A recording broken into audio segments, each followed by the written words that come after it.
ইমন ভাইকে তো দেখে লাস্টে মনে হয় আমার চোখ দিয়ে পানি এসে পড়ছে, এরকম লাগছে। তো সব মিলিয়ে খুবই ভালো। 3টা 4টা কাজ আমার অলরেডি হয়ে পেন্ডিং রিলিজ আর কি। 3টা একদম রেডি, 4টা কাজ একদমই রেডি, এবং আমি এটা আসলে মেকার্সরা আর প্ল্যাটফর্ম ছাড়া তো কেউ বলতে পারবে না কবে রিলিজ দিবে, বাট 4টা কাজ আমার ডান একদম। এখন তার থেকে বড় কথা এই যে হলে সিনেমা দেখার ব্যাপারটা, অনেক দিন পরে হলে দেখলাম, তো এটার জন্য আমি আসার আগে অনেক এক্সাইটেড ছিলাম, এবং আসার পরে অনেকে বলছিলাম যে হলে সিনেমা দেখাটা আসলে আমার মনে হচ্ছে আমার অক্সিজেনের মতো কাজ করছে, কারণ এতদিন পরে হলে সিনেমা দেখা, প্রিয় মানুষদের সিনেমা দেখা, খুব ভালো লেগেছে বিষয়টা সব মিলিয়ে।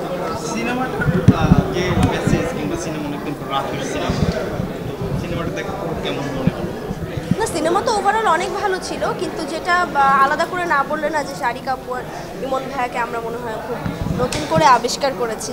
আমার মনে হয় এই দুটা মানুষের রেগুলার হওয়া উচিত আমাদের সাথে কাজে, আর টু গুড। মানে ইমন ভাইয়াকে তো দেখে লাস্টে মনে হয় আমার চোখ দিয়ে পানি এসে পড়ছে, এরকম লাগছে। তো সব মিলিয়ে খুবই ভালো।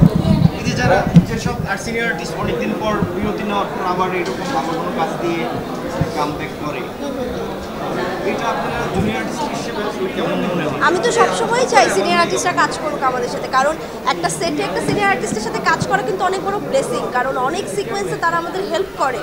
এবং আমার বাবা যার সাথে এরকম কাজ করে, প্রত্যেকটা মানুষের সাথে আমার এরকম দেখা হলে বলে আঙ্কেল আমাকে সবসময় এই হেল্পটা করেছে সেটে। তো সেম হেল্পটা আমি আরেকজন আর্টিস্টের থেকে যখন পাই আমার খুবই বেশি ভালো লাগে।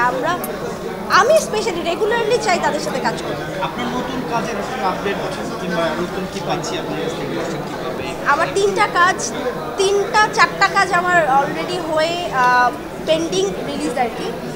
3টা একদম রেডি, 4টা কাজ একদমই রেডি, এবং আমি এটা আসলে মেকার্সরা আর প্ল্যাটফর্ম ছাড়া তো কেউ বলতে পারবে না কবে রিলিজ দিবে, বাট 4টা কাজ আমার ডান একদম।